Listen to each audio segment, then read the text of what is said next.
SBC Media. Brazil, a global economic powerhouse, deeply passionate about sports, and now home to one of the hottest markets in gaming. And we're giving it the full SBC treatment. Join industry leaders, market experts, and all the major players in the country for 3 days of content, exhibition, and epic networking at the first ever SBC Summit Rio. SBC Leaders connects the gambling industry's top-tier operators and associations to share the best ideas, collaborate on solving the biggest issues, and push innovation throughout the betting and gaming industry. If you're an operator and want to join the discussion, visit sbcleaders.com for more information. Hi, here I am again. It's Andrea McGeachin, CEO at Neosurf. Thanks for listening in. Today, I have two of my favourite people in charge of payments in gambling. Although I have to now say there are other payments managers and directors available at other places. And I have to say, there are potential Christians, Pauls, Toms, Annies, Richards, etc. So I'm not excluding them in case I've just wound people up. However, I must admit, I love when I'm in sessions with these two guys. So much so that we did something different in Barcelona panel, and you guys introduced each other. I'm going to put you on the spot now and ask you to do Isabelle introduce Rahul and Rahul introduce Isabelle, please. Ladies and gentlemen, Isabelle from Pinnacle Sports. She's been in the industry longer than I have, which is a long time. Knows everything there is to know about payments. She does. And terrorizes the suppliers. Oh, I would not say that. Attempts to anyway. So you went first, Rahul. Now Izzy's got to go on you now. Who do you work for again? No. This is my good old friend, old being the operative word on both sides, Rahul Das, who works for LiveScore. But I think when we first met, you were at Will Hill, I believe. No? Correct. For round 3 at William Hill, yes. Yeah. I would say we complement each other very well on these panels because we aren't afraid to disagree with each other, which is one of the things I love. Anybody who disagrees with me and has their own opinion and can teach me something is invaluable. Must have personality. Must have personality. Well, and I'll back her up here, Rahul. She doesn't terrorize us suppliers. Well, I've not been terrorized by you. So. No, I hope I don't. I think most of my suppliers actually like me, but I also don't. I call out things and I see it wrong. That's all. But most of the time, they actually do. That's an honesty there. It's really cool. Yeah. Which really is what our subject is today. Is we're going to be talking about anybody that wants to try and, should we call it sell? I don't ever think of payments being sold, but in that context, what we're going to be able to talk about. And you're talking about William Hill, who I'll never forget. The first time I met you was at William Hill, and we'd probably had a meeting for over an hour, and we were going, and I was getting into the elevator. You probably don't remember this, but this was very powerful to me. As I got into the elevator, just before the door shut, so obviously it was a limited amount of time. So it was it's like one of those movie moments. But you basically told me that don't try and give me everything. This is what I need. Focus on that and let's get moving on that, and then we'll talk about everything else another time. And I've never forgotten that. It was the best piece of advice given to me. You meant it specifically at your William Hill position, but it stands in such good stead, and I've never forgotten it. And I know that you were doing it as a business piece, but it was great mentoring for me as well. So let's start softly. So if there's anybody in a payments company serving the gambling industry, you're going to want to listen to this because this has got some really good insights. And I know how you two think. And I don't care. There's no order. We're just going to chat. But I would love to know, payments really, you've got a role where you've got to drive the revenue in with the money coming in, the deposits. You've got the AML. You've got all the massive weight of trying to make the profitability within the business that you're doing. So I'd just like to understand, do you think the payments companies that you're working with get it? And what do you think is the best thing on? You've probably got a few stories of where the people have really got it wrong. So I just wanted to chit-chat different things that you think. Or if I stunned you.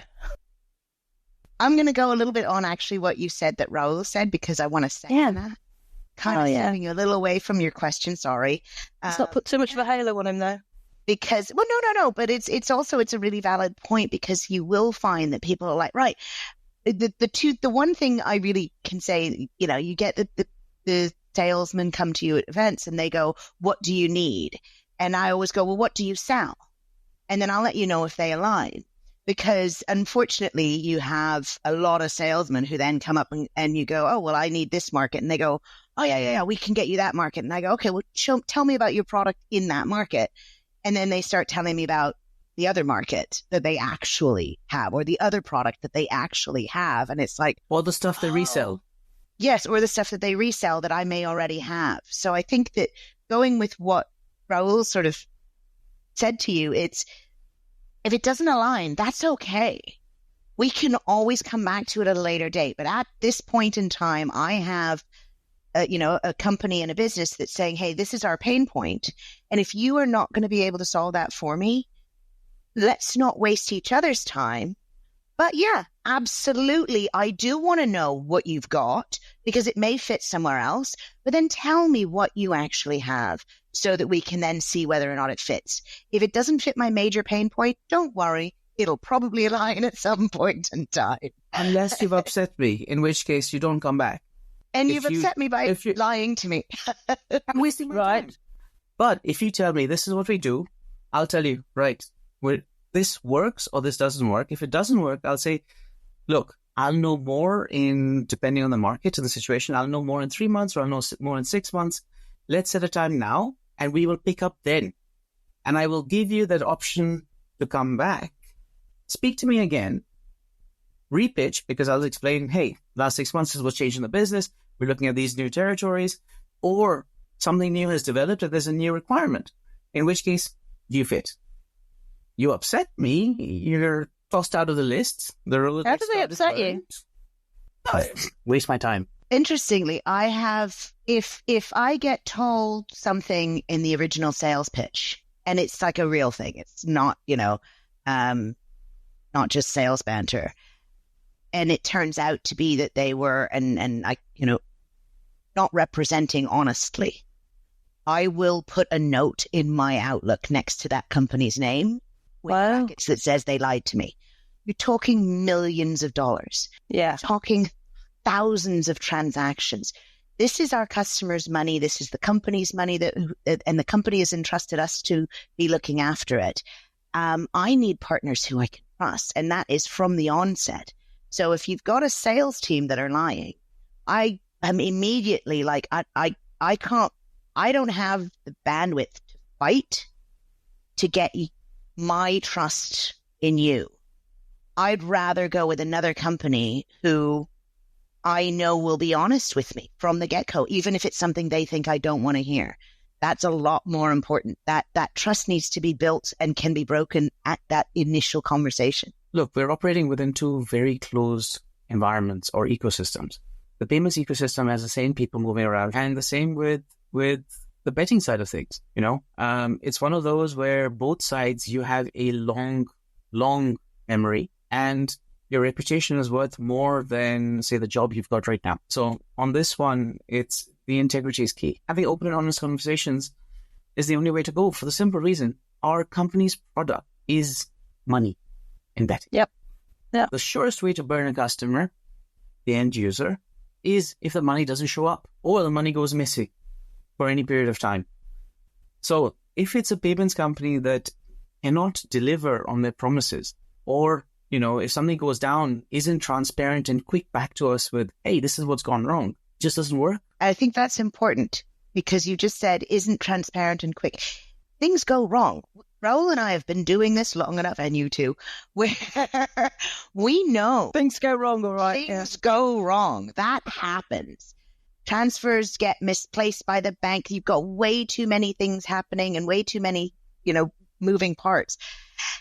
And the honesty of that, the transparency of, hey, you know what, this happened, and because of that, something was delayed or something was canceled or we had a technical bug or whatever it is. I think the most horrific thing and this is past salesmen, this is as working as partners, is go, well, it wasn't us. It's not on our side. Because then that starts to waste, if we have a technical problem, and the provider says it's not them, then it must be us. And so I got to take everybody off and start doing a code red to investigate why we're having a problem, because the provider says it's not on their side. And you end up with a huge amount of wasted resources. And, so I think you were really right, Rahul, with that transparency and that honesty is huge. You're both describing the enormity of the effect that just might have been in good intention of trying to give you a service, and then a salesperson closing a deal to do some processing, acquiring, whatever it is, of the payment methods or the supporting services. Good intentions are really, really worthwhile, but if you can't, you've got to be honest with yourself. Don't overpromise and undersell. You've got to do it right. And you just described the enormity of it. Even I'm sitting there going, you know what, that enormity of those things that happen. But it's also, it's cultural when you speak to people from different cultures. I get a salesman from a different culture. I have to adapt my expectation. I have to know that for that geospecific location, that is the norm.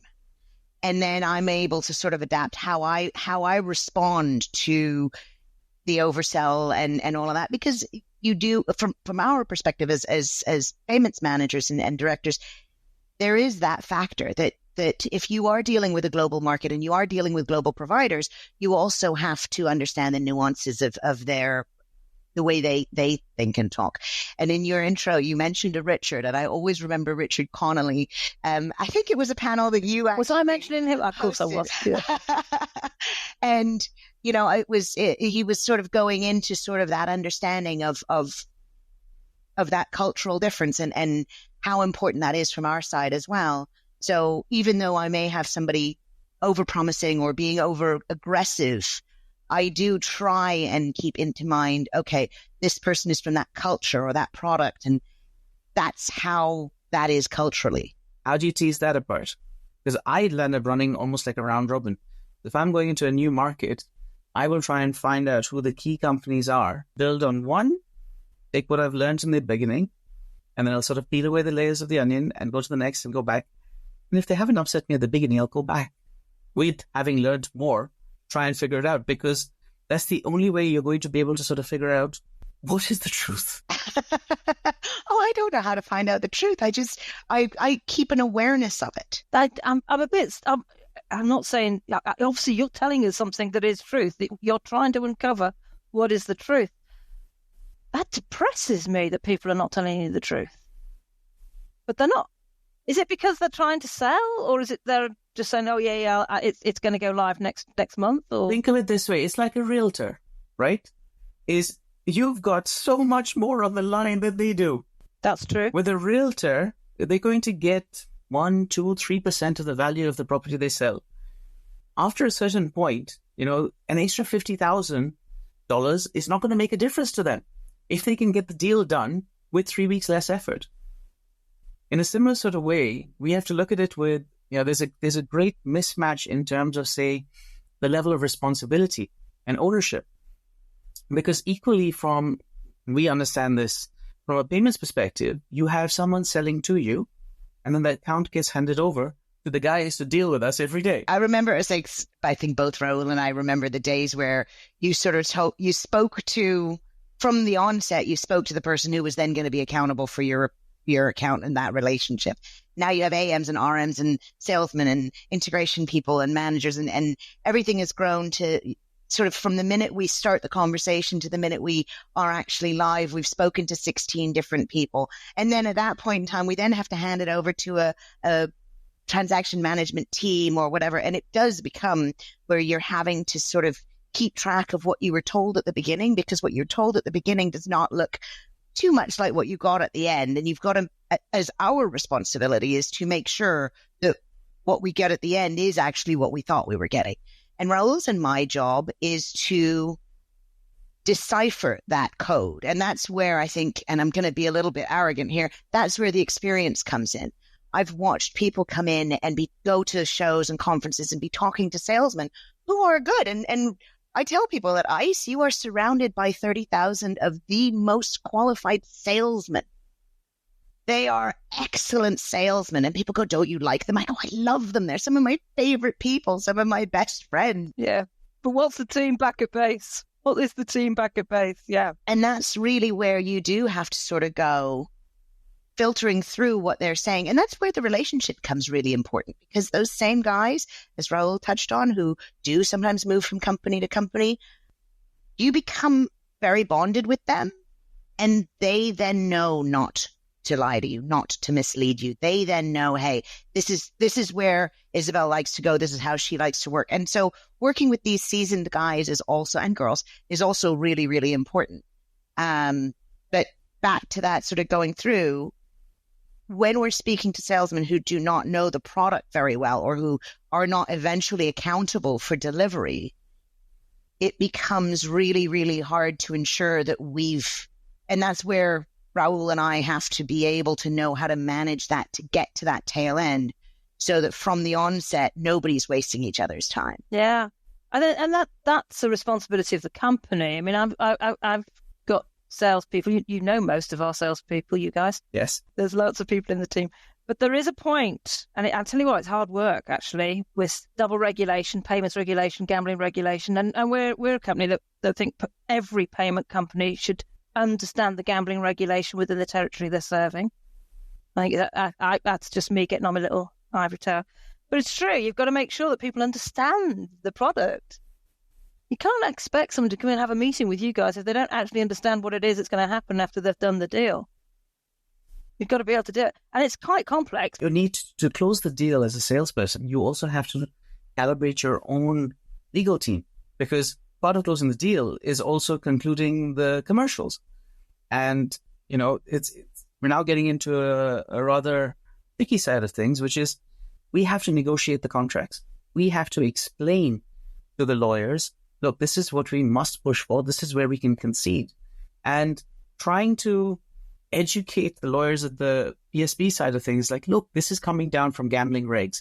This is, we must have these clauses in the contract, because it is incumbent upon us as the license holders to have these in the contracts. We need to be able to sort of terminate contracts if we're told we must, and so on. And it sort of speeds things up massively if the salesperson gets it and helps us to sort of say, it's like, wait a minute, all the merchants have the same problem here. We need to put this in as the standard contracts. The standard terms are required. Let's get on with it. Yeah. I must admit, I hate it when it goes into discussion of different things. Well, some of the person who's responsible for doing what they're doing there, maybe it's contract stage, maybe it could be onboarding.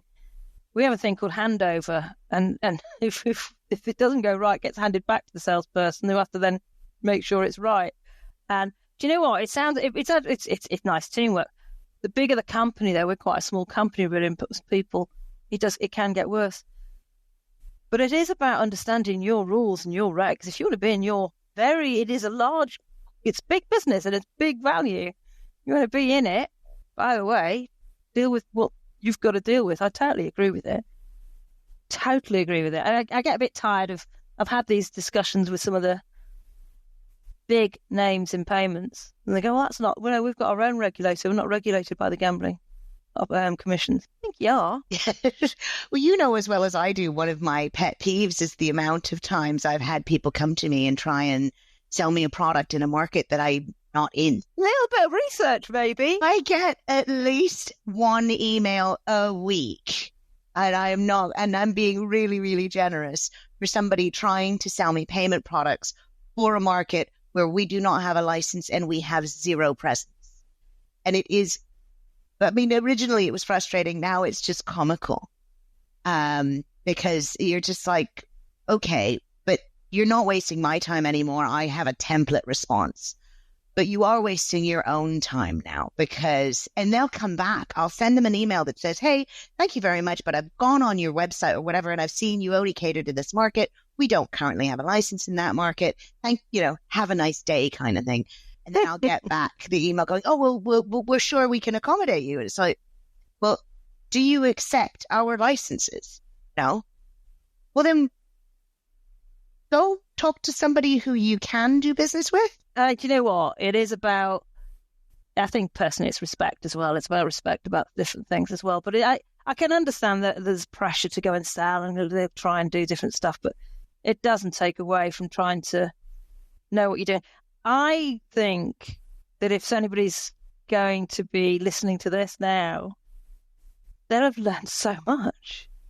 It's not often do we have an occasion like this to have this kind of chat. Panels are great, but you sat in front of an audience and you're not really chit-chatting around. You guys, when you get together, you do flow together because you've got different opinions, same opinions, but you could actually flow and tell the truth. And you started this whole thing up about truth. I've learned 3 things today. I've learned the fact that you're having to uncover the truth out of payment companies as you're meeting them. And I have been around a long time, older than both of you, but I hadn't uncovered that one properly before, so that's resonated in me. The other thing is I'm going to go back and I've picked up something about it. And if any of my team, my sales team, are listening to this, and my ops colleagues, they're not going to like it, but I think I'm going to help the sales team learn about our contracts more. Said that out loud. And the other thing I've learned, which is basic, is about making sure that there is a continuity through. If somebody talks to you, if the guys and girls in our team, I know some of them will take a call all the time, but it's so important to make sure that there's a continuity is all the way through. They're just 3 things I've picked up, and I've been in this industry for God knows how long, and I don't know how many years old I am, and I don't care really. A lot older than you, even for next year. A lot older than you. If you can keep up with the champagne, we're fine. That's the important bit. You missed that out in the truth bit. Bit of champagne. It's required. It's required. Italian food and champagne or Prosecco. Good. Well, I prefer champagne, but anyway. Do you know we've come to the end of our time? That was quick, wasn't it? I love that. And as normal, I love chatting and listening to you guys. And I hope people will listen to this and understand just that little bit of an insight of understanding the hard work you guys have to go through. And I don't think anybody does quite get it. And it's constant and constantly having to listen to people. So thank you. Thanks very much. SBC Media.